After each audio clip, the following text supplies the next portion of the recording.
Hello everyone. Previous class में हमने Raoult's law discuss करी थी और उसी से related ideal and non ideal solution की डिफाइन पढ़ी थी। अब हम अपने चैप्टर का second part that is colligative property वो स्टार्ट करेंगे। तो पहले हम पढ़ेंगे व्हाट इज कॉलिगेटिव प्रॉपर्टी और क्या होती है, कैसे निकालेंगे। Our topic is colligative properties of dilute solution। Word है dilute solution। मैंने राउल्ट्स लॉ में भी बोला था कि हमारा सोल्यूशन हमेशा diluted होगा, तभी हम N2 को निगलेक्ट कर सकते हैं एज कम्पेयर टू N1। ये हर प्रॉपर्टी में हमें करना है। तो ये होती प्रॉपर्टी किसकी है, diluted solution की। ठीक है, अब कॉलिगेटिव प्रॉपर्टी के लिए आपने देखना है कि जो आपका सोल्यूट होना चाहिए वो क्या होना चाहिए, तो नॉन वोलाटाइल। तो for a non volatile solute, ठीक है, तो अगर सोल्यूट नॉन वोलाटाइल है तो जो हमारी प्रॉपर्टीज होंगी वो सोल्यूट के नेचर पे ना डिपेंड करके डिपेंड करेंगी only on number of solute present in solution. ठीक है, means these properties depend upon amount of solute. Means कितने अमाउंट में मेरे पास सोल्यूट प्रेजेंट है उसके ऊपर जो डिपेंड करेंगी वो होती है मेरी कॉलिगेटिव प्रॉपर्टीज। ठीक है, हमेशा ध्यान रखना है अमाउंट ऑफ सोल्यूट पे जो डिपेंड करेंगी उन्हें हम बोलेंगे कॉलिगेटिव प्रॉपर्टी। एक तो ये चीज ध्यान रखनी है, चारों प्रॉपर्टी में ये रिजल्ट आएगा। एक नंबर हमेशा सेम रखना है, जो सॉल्वेंट होगा उसे आप हमेशा 1 से नंबर दोगे और जो सोल्यूट होगा उसको हमेशा 2 से, अदरवाइज कंफ्यूजन हो जाएगी। मीन्स हमारे सारे रिजल्ट में 2 तो होना चाहिए, चाहे वो x2 हो, चाहे वो w2 हो, मीन्स x2 हो, n2 हो, w2 हो, कुछ भी चलेगा पर 2 होना चाहिए। 2 मतलब सोल्यूट, तो यानी कि वो प्रॉपर्टी जो सोल्यूट के अमाउंट पे डिपेंड करती है ना कि उसके नेचर पे, उन्हें हम क्या बोलेंगे, उसकी कॉलिगेटिव प्रॉपर्टीज। क्लियर, तो आगे हमारी कॉलिगेटिव प्रॉपर्टीज। अब हमें इसमें टोटल 4 प्रॉपर्टीज करनी है। 4 प्रॉपर्टीज है। First is lowering of vapor pressure,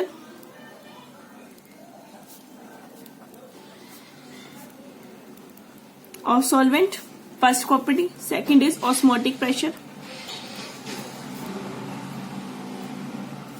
Third is elevation in boiling point of solvent, and fourth is depression in freezing point. FP is freezing point of solvent. Clear, तो 4 colligative property हमें इस chapter में पढ़नी है 1 by 1। First is lowering of vapour pressure of solvent, second is osmotic pressure, third is elevation in boiling point and fourth is depression in freezing point of solvent. 4 colligative property जो हम इस chapter में पढ़ेंगे। Clear, 1 by 1।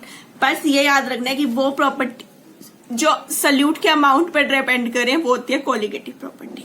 तो हमारे result के अंदर 2 तो आना चाहिए बिकॉज 2 नंबर सोल्यूट का है, x2, n2, w2 कुछ भी आएगा चलेगा।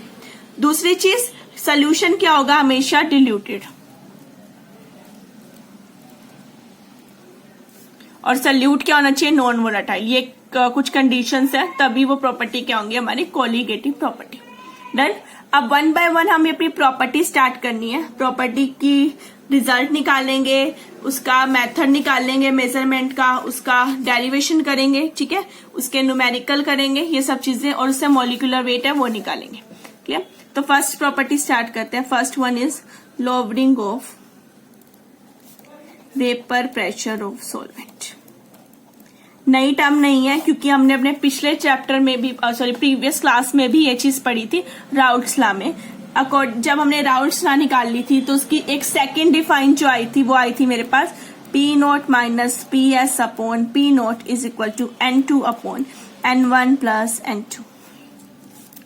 ठीक है, ये पिछले ही टॉपिक से है from Raoult's law.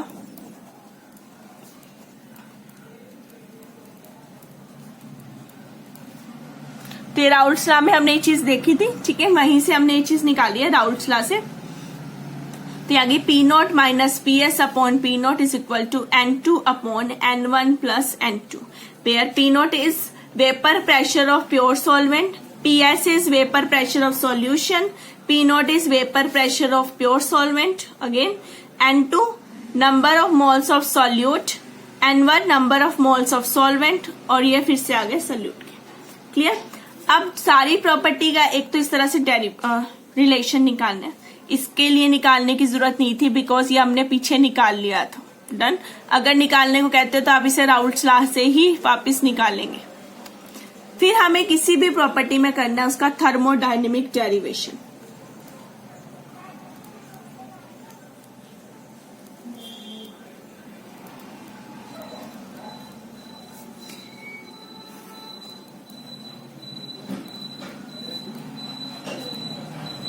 Relative lowering of vapour pressure. तो जो हमने relative lowering of vapour pressure किया, ये तो लॉवरिंग ऑफ वेपर प्रेशर था ऊपर का पार्ट, ये रिलेटिव लॉवरिंग है पूरा. तो मुझे इसी का थर्मोडायनेमिक डेरिवेशन निकालना है, मीन्स ये रिजल्ट मुझे निकालना है. क्लियर? तो अब इसे स्टार्ट करते हैं. इसका डेरिवेशन इंपॉर्टेंट है. चारों का 1 by 1 ऐसे डेरिवेशन आएगा चारों प्रॉपर्टीज का इस चैप्टर में. अब हमें यहाँ पे क्या करना है, बिकॉज ये कोलिगेटिव प्रॉपर्टी है तो कुछ कंडीशन रहेंगी. फर्स्ट सोल्यूशन क्या होगा, डिल्यूटेड.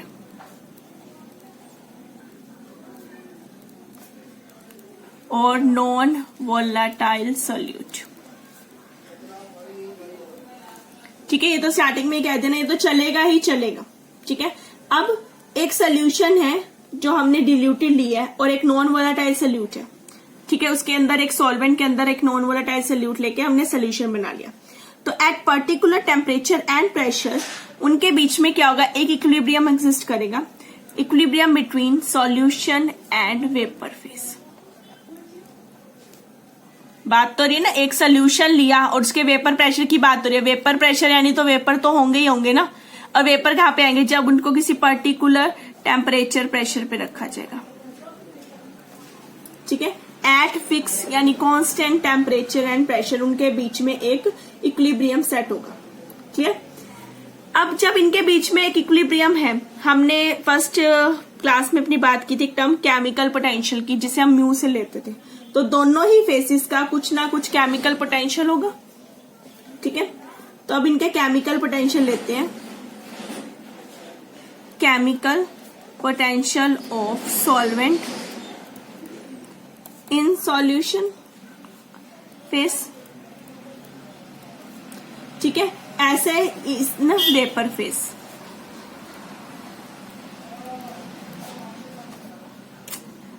केमिकल पोटेंशियल होता है म्यू, तो मैंने म्यू ले लिया. मैंने लिया किसका, सॉल्वेंट का यानी 1 का. ऐसे ये म्यू 1. बट ये किस फेस में, सोल्यूशन. सोल्यूशन यानी लिक्विड, मैं इसे लिक्विड ले रही हूं. एल वो एस बार बार लेंगे ना तो फिर कंफ्यूजन हो जाती है कौन सा एस है, इसलिए हम इसे लिक्विड फेस लेके चलते हैं. ठीक है, और ये वेपर है यानी कि वी. ठीक है, ये आ गया. अगर ये इक्विलिब्रियम है तो इनका केमिकल पोटेंशियल भी बराबर होगा. That means μ1 of L is equal to μ1 of V. ये दोनों एक दूसरे के क्या होंगे, बराबर होंगे. μ1 of L is equal to μ1 of V. अगर ये दोनों बराबर है तो इनका स्मॉल चेंज भी बराबर होना चाहिए. That means differentiation of μ1 d μ1V. ये दोनों भी मेरे पास क्या होंगे, बराबर होंगे. क्लियर? अब एक बार मैं ये चीज निकालूंगी, एक बार मैं ये चीज निकालूंगी और उसके बाद में यहाँ पर पुट कर दूंगी. और मार्केट इज इक्वेशन नंबर 2. ठीक है, और इसको 1 और 2 आ गए मेरे पास. डन. एक बार मुझे ये साइड निकालनी है, एक बार मुझे ये साइड निकालनी है, उसके बाद इसे यहाँ पर पुट कर देना. ठीक है, और अपना लास्ट रिजल्ट पे आना. अब सबसे पहले बात करते हैं फोर्थ लिक्विड फेस.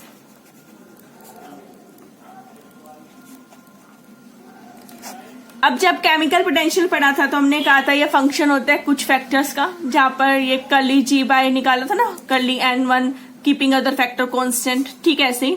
तो जब हम बात करते हैं म्यू की, तो ये जो हमारे पास इन लिक्विड फेस है तो ये फंक्शन होता है टेम्परेचर का, प्रेशर का और x1 का. बिकॉज मैं 1 कंपोनेंट ले रही हूं तो 1 आएगा. ठीक है, सॉल्वेंट की बात है तो उसी के फ्रैक्शन पे डिपेंड करेगा. तो it is a function of temperature, pressure and x1. यार तो इतना आ गया. जब वेपर की बात करोगे सब सेम रहेगा, सिर्फ x1 नहीं होता वहां पे, बाकी चीजें वहां पे सेम रहेंगी. तो उसका पार्ट भी सेम चलेगा। तो ये आ गया d/1/l। अब फंक्शन है इसका, तो आपने क्या करना है, इसको डिफरेंशिएट करना है with one part keeping other constant. तो ये जगह curly μ1l by curly t at constant p और x1 dt प्लस ऐसे ही p की रिस्पेक्ट में डिफरेंशिएट कर दो कीपिंग अदर कांस्टेंट। ऐसे ही सेम चीज आपने करनी है x की रिस्पेक्ट में कीपिंग अदर कांस्टेंट। ये चीज आ गई, क्लियर, इतना आ गया। अब हमने स्टार्टिंग में ही बोला था जो टेम्परेचर एंड प्रेशर है वो क्या है, फिक्स, यानी कि टेम्परेचर प्रेशर क्या है, कांस्टेंट।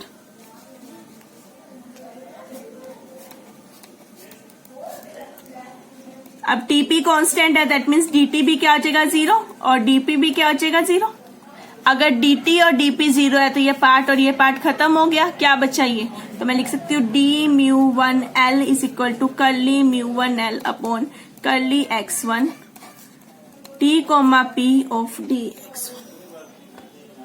डन, इतना आ गया, ठीक है। हमने जस्ट क्या किया, dt dp को 0 कर दिया, हमारे पास ये इक्वेशन आ गई, ठीक है।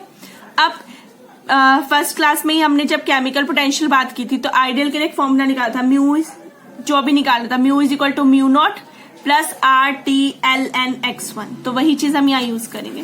We know that mu is equal to μ0 plus RT/ln x। अब मैं जिस कंपोनेंट के लिए निकाल रही हूँ वो ले लो, यहाँ पर मैं 1 के लिए निकाल रही हूँ तो इन सब में क्या आ जाएगा 1। दूसरी चीज मैं लिक्विड फेस के लिए निकाल रही हूँ तो ये लिक्विड फेस के लिए आ जाएगा, ठीक है। ये आप इसे इस तरह भी लिख सकते हो ताकि वो फर्क लगे, 0 नहीं है, ये नोट प्योर स्टेट को रिप्रेजेंट कर रहा है और L जो है वो लिक्विड स्टेट को रिप्रेजेंट कर रहा है, ठीक है। तो डिफरेंशिएट कर दो तो आ जाएगा d/1l। ये हम पिछला रिलेशन यूज कर रहे हैं,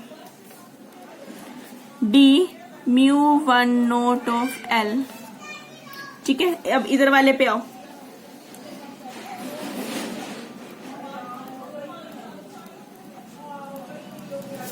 ये चीज आ गई। अब देखो ये टर्म क्या हो जाएगी 0, बिकॉज ये क्या है, कांस्टेंट, प्योर स्टेट है ना, ये कांस्टेंट है तो ये टर्म क्या होगी 0।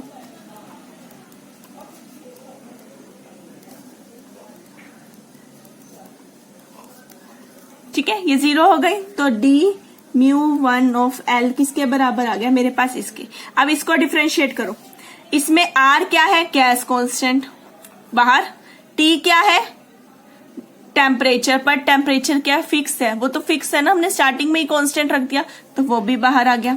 तो d किसका आएगा, डिफरेंशिएट किसका होना है, सिर्फ और सिर्फ ln x1 का, ठीक है।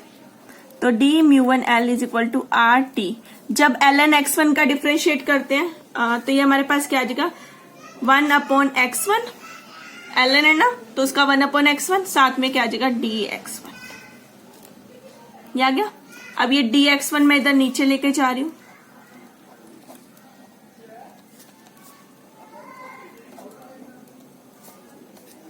ये आ गया मेरे पास, क्लियर। तो अब तक मैंने पीछे 2 इक्वेशन लिए हैं तो I will mark it as equation number 3।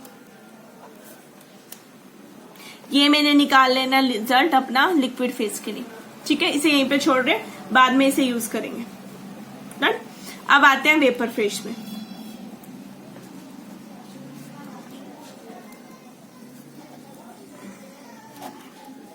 Vapour phase में जो μ1 है V is a function of only temperature and pressure. उसका x1 से कोई नहीं है क्योंकि x1 जो था वो कंपोनेंट का मोल फ्रैक्शन था लिक्विड फेज में, वेपर फेज का नहीं था, ठीक है। तो यहाँ उसका कोई लेना देना नहीं है, तो ये दोनों का फंक्शन है, डन। अब ले लो तो आ जाएगा d/1 ऑफ V। फिर से सेम स्टेप चलने हैं जैसे उसे किया था, एक को कांस्टेंट रखो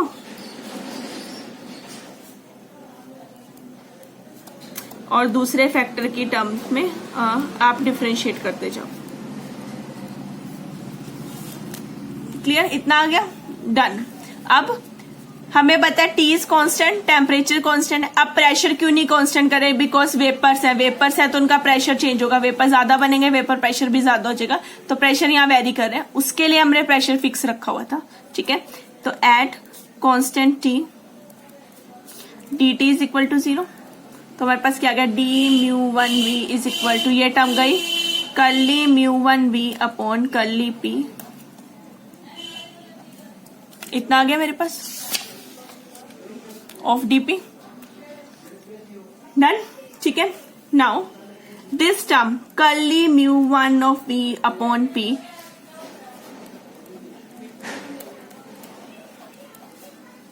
this term is v1 bar, ये होती है पार्शियल मोलर वॉल्यूम।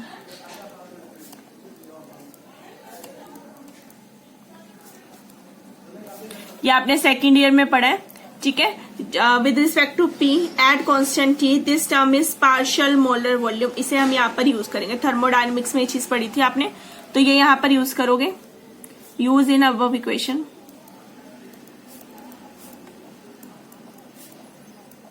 आप चाहो तो इन्हें 1 बाय 1 नंबर दे सकते हो। ठीक है, वैसे बहुत सारे नंबर हो जाएंगे, जैसे पिछली बार विद क्लास में बहुत सारे इस इक्वेशन के नंबर हो गए थे, बट सारी इक्वेशन यूज नहीं होती, तो इसलिए मैं जो यूज होने वाली है सिर्फ उन्हीं को नंबर कर रही हूं। तो ये मेरे पास आ जाएगा D μ1v is equal to this term is v1 bar dp। Done, clear. अब मेरा जो सोल्यूशन है वो क्या है, डिल्यूटेड है। स्टार्टिंग में ही हमने बोल दिया था, means for diluted solution this partial molar volume, जो पार्शियल मोलर वॉल्यूम है ये किसके बराबर हो जाएगी, v1 नॉट।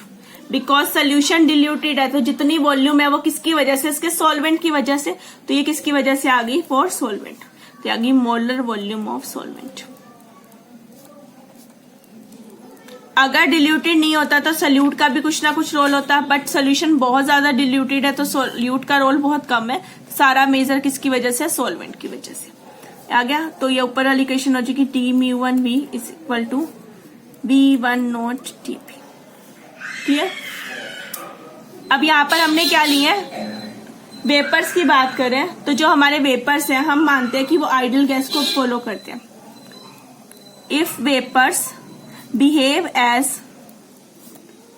आइडियल गैस,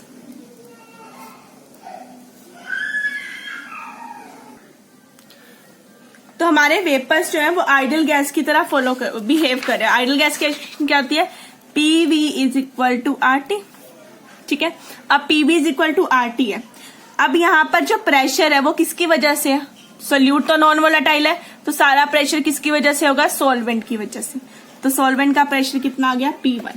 ठीक है, वॉल्यूम सॉल्वेंट की अभी वॉल्यूम ली V1 nought is equal to RT। Done. तो यहां से ये निकाल लो, RT अपॉन P1। ठीक है, अब मैं इसे इक्वेशन मार्क करी बिकॉज मुझे पुट करना है। Put this in equation for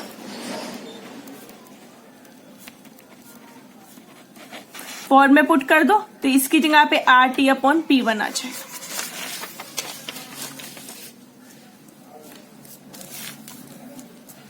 तो आ जाएगा मेरा, उसमें पुट करने के बाद μ1v is equal to RT upon P1 dp।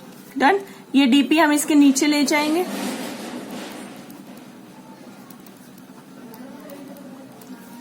Done. I mark it as equation number 4 हो चुकी है, सॉरी 5। ठीक है, तो 5 आ गई। क्लियर। अब देखो दो इक्वेशन आई, एक इक्वेशन निकाली थी हमने लिक्विड फेस के लिए और एक निकाली थी वेपर फेस के लिए। ये लिक्विड फेस के लिए थी RT अपॉन x1, ये वेपर फेस के लिए। फर्क क्या है, यहाँ पर x है, यहाँ पर क्या है, P है। ठीक है, ये फर्क है दोनों के बीच में।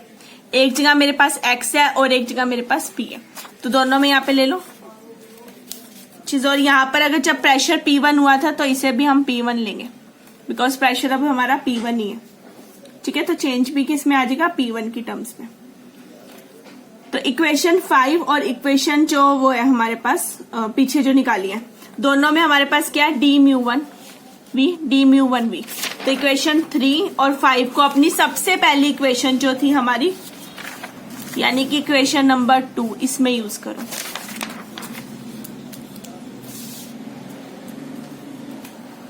Use equation 3, 5 in equation number 2। 2 में क्या था हमारे पास, 2 इक्वेशन ये थी, मैं दोबारा लिख रही हूं, ठीक है, ये इक्वेशन नंबर 2 थी। अब इसमें पुट करो, जब हम 3 वाली से निकालेंगे इसकी वैल्यू तो वो आ जाती है RT/x1 dx1, और इसमें से यहां से निकाल लो इसकी value RT/P1 dP1। Done. RT दोनों साइड है कॉमन, कैंसल आउट, तो ये आ जाएगा x1/x1 dP1/P1। आगे इतने हमारे पास क्लियर। आगे हम लोग I mark it is equation number 6, ठीक है। Now we know that x1 plus x2 is equal to 1। दोनों का जो फंक्शन का मोल फ्रैक्शन होगा वो 1 होगा, तो एक की वैल्यू यहां से हम निकाल लेंगे, पर उससे पहले हम इसे डिफरेंशिएट कर लेते हैं। तो क्योंकि हमें dx की चाहिए ना, तो यह जगह dx1 plus dx2 is equal to 0, because ये 1 क्या है, फिक्स, तो हमने इसकी वैल्यू निकाल ली। x1 है तो x1 की वैल्यू निकाल लो, ठीक है, इतना आ गया। ऐसे ही यहां से आप x1 की वैल्यू को फाइंड आउट कर सकते हो, तो यहां से x1 कितना आ जाएगा, 1 माइनस x2। x1 आ गया दोनों को x2 की टर्म में, क्योंकि हमारा लास्ट रिजल्ट तो 2 की टर्म में आना चाहिए, बिकॉज ये कोलिगेटिव प्रॉपर्टी है, तो सोल्यूट चाहिए, तो हमने सब कुछ 2 में निकाल लिया। Put this in equation 6।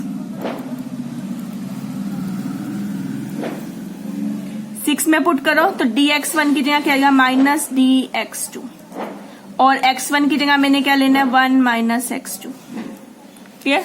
ये मैं इधर की तरफ लिख रही हूं, बिकॉज जब हम रिजल्ट निकालते हैं राउट्स लाकर तो प्रेशर इधर लिखते हैं, वरना आप इधर भी लिख लो तब भी कोई फर्क नहीं पड़ता। तो आज का dP/P1, ठीक है, इतना आ गया मेरे पास।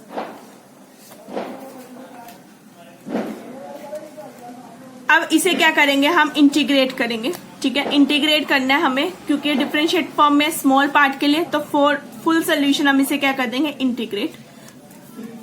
ऑन इंटीग्रेशन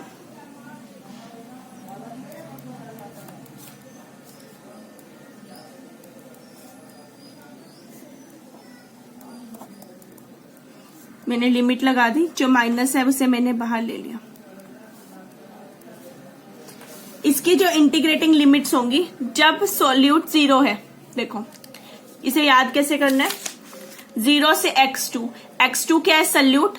जब सोल्यूट 0 है तो सारा का सारा वेपर प्रेशर किसकी वजह से होगा, प्योर सॉल्वेंट की वजह से, तो P1 नॉट, ठीक है।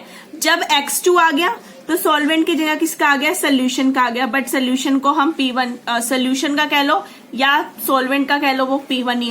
एंड ये से क्या आ जाएंगे इनवर्स, तो यहाँ पे आ जाएगा ln, ठीक है, ln आ गया। जब हम लिमिट पूरी करेंगे तो ln P1/L1P, ठीक है, ln P आएगा, फिर लिमिट पुट करोगे तो माइनस में आएगा, उसे हम पहले नीचे ले गए, विच इज इक्वल टू। अब इधर वाली साइड पे आ जाओ, अब इधर वाली साइड का मेरे पास क्या आएगा, ln 1 माइनस x2, ये चीज आएगी मेरे पास जब मैं इंटीग्रेट करूंगी।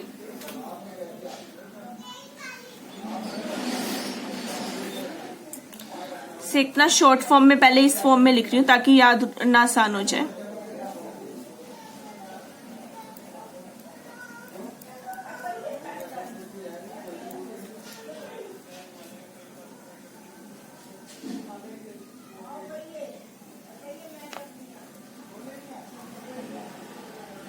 ये माइनस एडजस्ट हो जाएगा। इसे मैंने इस फॉर्म में इसलिए लिखा है ताकि जब कैंसल आउट करें तो लर्न करना इजी हो जाए। देखो 1/P1 को ln P1 लिख सकते हो, मैंने वही चीज लिखी। इधर वाले को लिख सकते हैं 1 माइनस x2, पर जब x2 का भी आएगा तो वो माइनस dx2 होएगा, इसीलिए मैंने उसे यहाँ पर एडजस्ट कर दिया जब मैंने ln का लिखा। इसकी खोलने पे लिखोगे 1/1 माइनस x2, और जब dx2 का करोगे तो माइनस dx2, तो माइनस यहाँ एडजस्ट हो गया। तो यहां से लिमिट इंटीग्रेशन और डिफरेंशिएशन एक दूसरे के इनवर्स, तो क्या बचा ln 1 minus x2। Limit put करोगे, एक 0 है और एक x2, तो मेरे पास यही चीज आएगी, ठीक है। 0 वाला तो खत्म होगा, ln 1 आएगा, ln 1 की वैल्यू क्या होती है 0, तो वहां पर वो वैल्यू खत्म हो गई मेरे पास, तो ये इक्वेशन आ गई। क्लियर, दोनों साइड ln है, हटा दोगे तो P1 upon P1 nought is equal to 1 minus x2. What is 1 minus x2? Which is equal to x1 because x1 plus x2 is equal to 1. ये आ गया मेरे पास किसके बराबर, x1 के बराबर. तो ये आ गया P1 is equal to x1 P1 note. कुछ देखा हुआ है ना राउल्ट्स लॉ हमारी, उसमें क्या था, vapour pressure of a component is equal to mole fraction of that component into vapour pressure of that component in pure state. वही चीज हमारे पास यहाँ पर आ गई. तो ये आ गई मेरी राउल्ट्स लॉ. क्लियर, जब राउल्ट्स लॉ की थी तो ये टर्म आई थी मेरे पास, तो यह जगह P1 upon P1 nought which is equal to 1 minus x2. 1 को ये माइनस को इधर एडजस्ट कर दूं,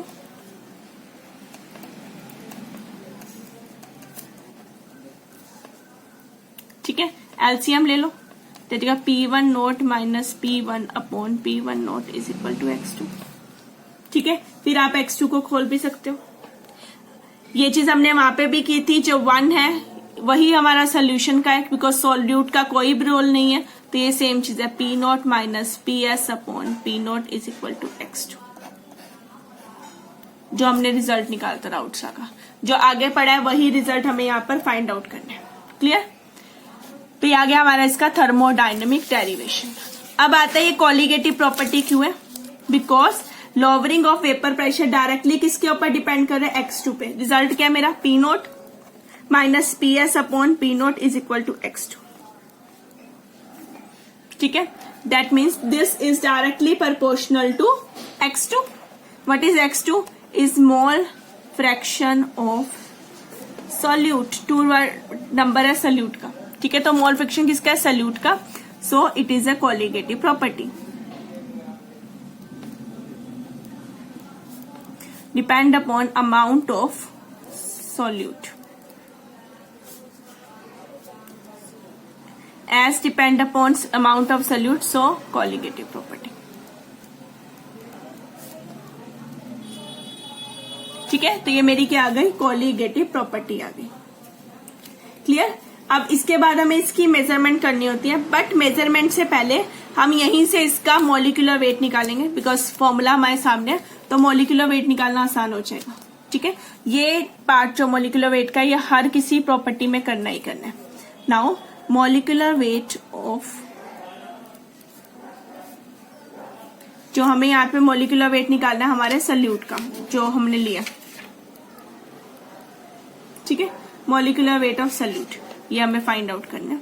उसके लिए हम ये रिलेशन यूज करेंगे, P note minus PS upon P nought is equal to x2. x2 is N2 upon N1 plus N2. मैंने जस्ट उसे ओपन करके लिख दिया.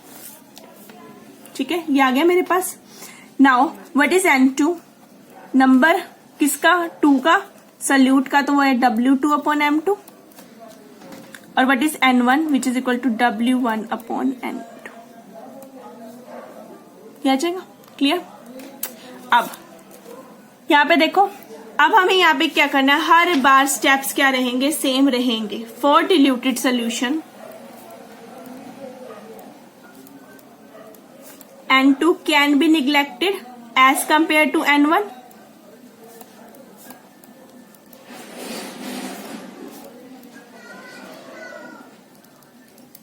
N2 को निग्लेक्ट कर सकते हैं एज कंपेयर टू N1. तो P note minus PS upon P nought is equal to N2 upon N1.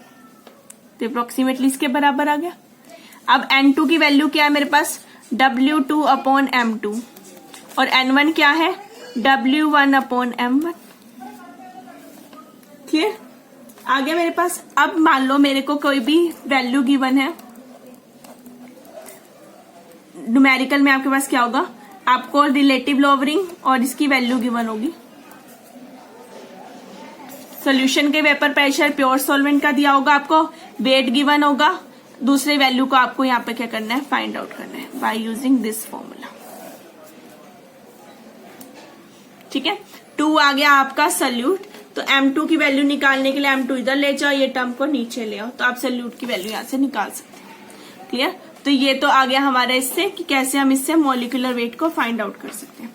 अब आते हैं इसके एक्सपेरिमेंटल डिटर्मिनेशन पे.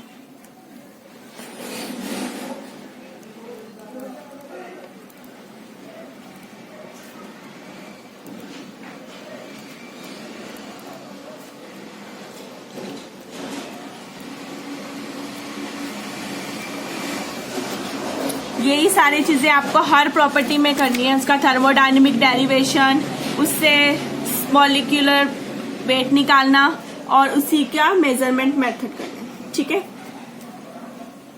यहां पर इसे निकालने के लिए दो मेथड्स आते हैं, एक होता है स्टैटिक और एक होता है डायनेमिक। दो मेथड्स हैं। ठीक है, इनकी मदद से हम यहाँ पर इनका जो वेपर प्रेशर है, पहले वेपर प्रेशर निकालेंगे अलग अलग कंपोनेंट्स का, उसके बाद इसमें पुट करके हम उसकी क्या निकाल सकते हैं वैल्यू, वेपर प्रेशर मतलब उसकी लॉवरिंग निकाल सकते हैं। पर जो सबसे ज्यादा कॉमनली यूज यहाँ पर मेथड है वो है हमारा ओसवाल्ड का मेथड। ओसवाल्ड, वॉल्कर,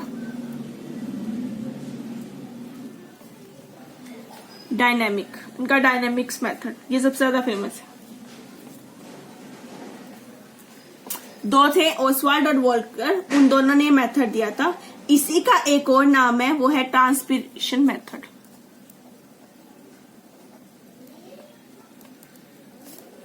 इसी मेथड का नाम है ट्रांसपिरेशन मेथड। ठीक है, ओसवाल्ड वॉल्कर के नाम से आ सकता है या फिर ट्रांसपिरेशनल मेथड के नाम से आ सकता है। क्लियर? पहले मैं इसकी अरेंजमेंट बना रही हूं, फिर हम इसको डिस्कस करेंगे कि कैसे होगा।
ये हमारी इस मेथड की अरेंजमेंट है।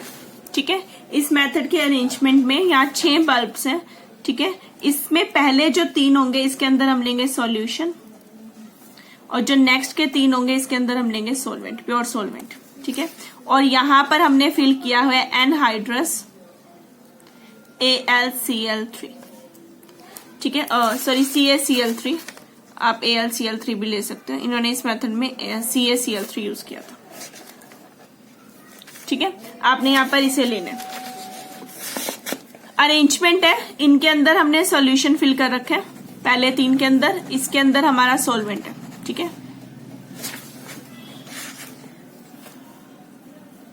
Please ignore my drawing. ठीक है, तो आपने यहाँ पे क्या करना है, प्योर एयर को पास करना है यहां से, प्योर एयर जो कि क्या होगी, ड्राई होगी। ठीक है, आपने यहां से क्या करना है, ड्राई प्योर एयर को पास करना है।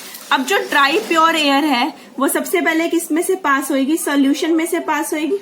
ठीक है, तो जैसे वो सोल्यूशन में से पास होएगी, सोल्यूशन के क्या होंगे, वेपर्स बनेंगे। हमने इसे हॉट सोल्यूशन में रखा हुआ है। ठीक है, अब जैसे होगा सोल्यूशन से पास होगी, सोल्यूशन के वेपर बनेंगे, तो एयर के साथ, ड्राई एयर है तो वो वेपर्स के साथ क्या हो जाएगी, सैचुरेट हो जाएगी। ठीक है, तो जब वो ड्राई एयर में से सैचुरेट होगी तो सोल्यूशन के जो बल्ब है इनमें कहीं ना कहीं वेट में कुछ ना कुछ डिक्रीज आएगा। वो डिक्रीज किसके बराबर होगा, जितना प्रेशर किसका बना होगा, इन सोल्यूशन का।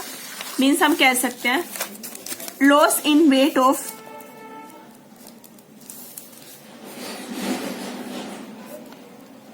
Solution bulb.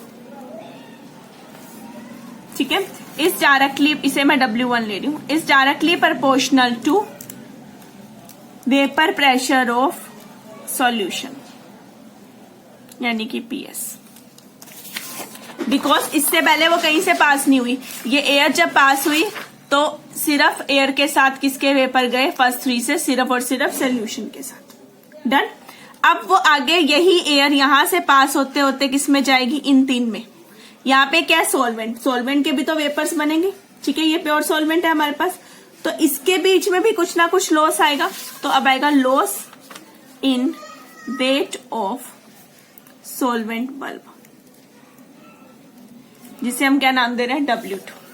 अब ये W2 किसके बराबर होगा, ये proportional to vapour pressure of solvent minus vapour pressure of solution. Why this?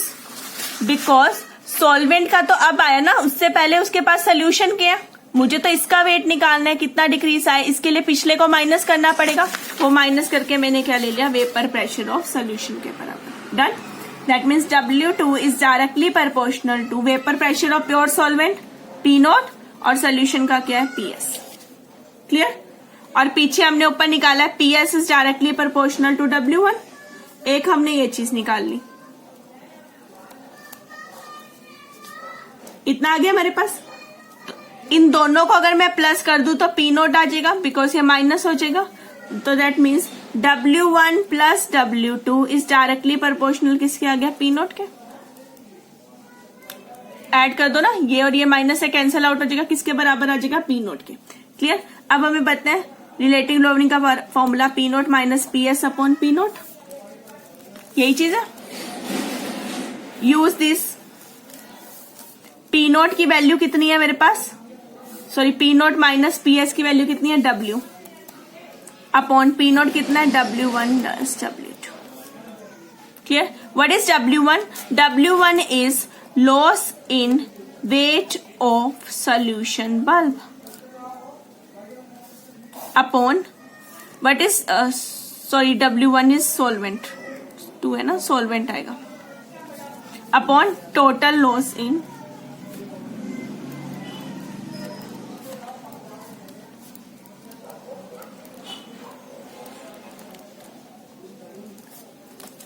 Clear.